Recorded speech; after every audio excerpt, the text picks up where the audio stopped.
જો આ પેલા આવ્યા હોય ત્યારે હાવ નાના નાના હોય ને અટાણે જો એને રોજ વ્યવસ્થિત રીતે બધું ખવડાવવા પીવડાનું સમયસર જે રીતે રાખવાનું પડે, હૂંફ આપવી પડે, ગરમ કપડામાં મૂકવા પડે, એ બધું એ રીતે કરી ને અત્યારે ઓડા મોટા મોટા કરી દીધા છે.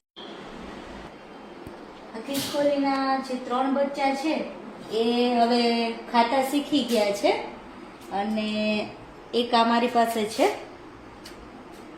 એ ઘણું મોટું છે પણ પેરેલાઇઝ છે.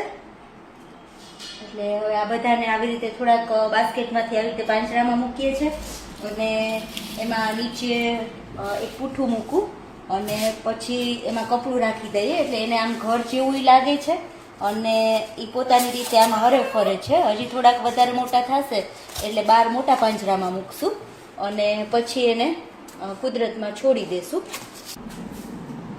કપડું રાખી દીધું.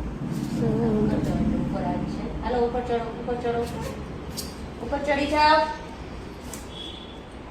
અરે પણ આ બધા એને છુપાઈને રહેવું બહુ ગમતું હોય. જો એ હમણાં કપડાની અંદર વહી જાય.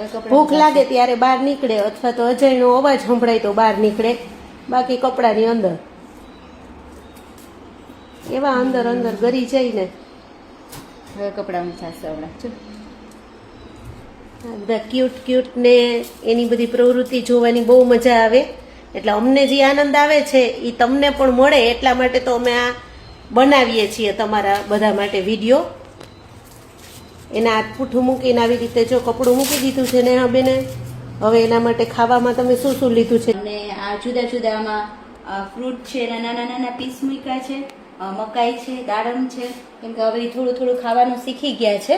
આ દ્રાક્ષ ને કટકા કરીને મૂક્યા છે, દ્રાક્ષ પીસ કરીને જ મૂક્યા છે કેમ કે એ હજી મોટી વસ્તુ હોય એવી રીતે ખાઈ ના શકે એટલે બધા એના પીસ કરીને મૂક્યા છે ને એની રીતે એને મજા આવે ત્યારે એમાંથી ખાશે. હમણાં બધા નીકળીને મિજબાની કરવા માંડશે.